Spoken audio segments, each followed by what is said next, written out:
G'day. It is summer, which means it's hot, as summer usually tends to be. And like any normal person, you're going to be using your air conditioning a lot more in the summer months. Now, one thing that can ruin your day when you get into an already hot car is for there to be a foul smell coming out the AC. So as you can see, we're in my wonderful shit box. It is my BA Falcon, and I'm going to be showing you how to take out the stock mesh filter and how to replace it with a more standard filter.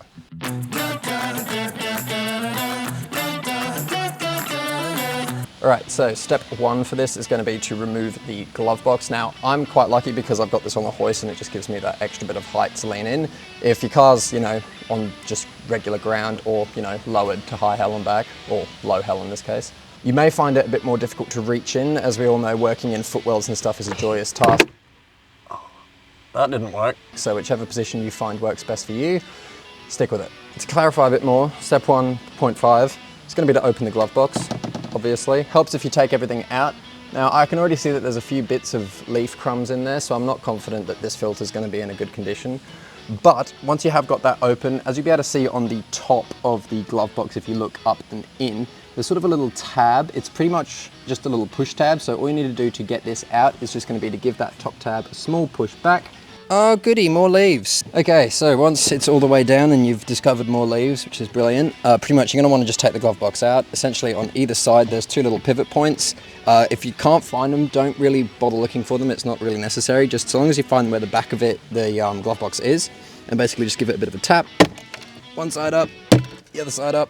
I'd like to point out that this clip was in there beforehand. I didn't just break something off. That scared me as well. Good time to take out some extra of that foliage that's just doing wonders, I'm sure. Coming back down and having a look, as you can see there's a little door there. It says close on one side and open on the other, so you're going to want to slide it to the left to get it open. Alright, I'm going to do this so we can experience this for the first time together. So, to the left, out, and there's some foliage. Although, not as much as I thought. Alright, so as you can see, we have gotten this wonderful stock filter out. Now, it's not actually as filled with leaves as I was expecting it to be. Some people do end up with it just being chock full of leaves. However, as you can probably see, there is quite a lot of dirt and debris and all the rest of it that is actually clogging it. Now, yes, you technically can blow these out and then just put them back in, which is, yeah, fine, you can do that. However, there are T-strainers that are finer than this, and yeah, I just would like a little bit more filtration in my car, so we're going to install the next filter. We have got our new filter, and you'll see it also comes with this little door. Now, this little door is just to keep it in place, because as you saw on the stock one, it had that little sliding door with the whole tray assembly. This is just to keep the filter in there and locked away and airtight so that it can do its, filtering job.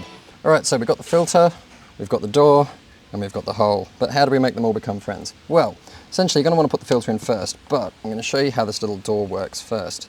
So pretty much in order to get this to sort of do what you want it to do, as you can see there's this top edge leading over across here, and there's another one leading over here. So pretty much you're going to want the top edge of the door to tuck in to this top edge here, and you're going to want to make sure that you can also slot it in to that little side bit there. And those bottom teeth that we see along the bottom here, you're going to want to make sure that your bottom teeth on this one also line up. So explaining that in a more physical sense, pretty much pop it up and down. So as you can see, they're all meshed in together now.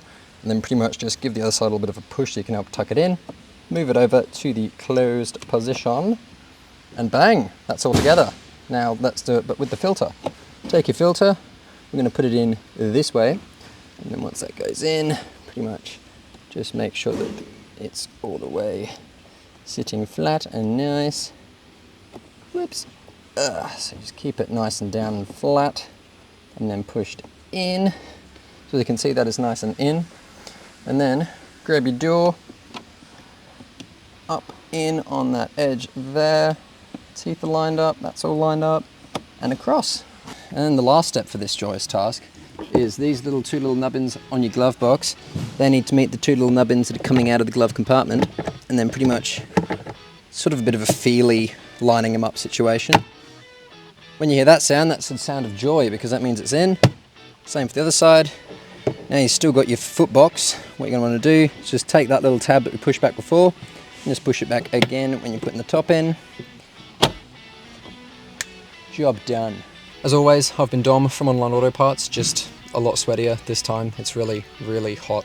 in this car. I'm dying slowly. If you have any videos that you would like to see made, drop them in the comments below. And of course, if you're looking for a part for your car or 4x4, jump on onlineautoparts.com.au.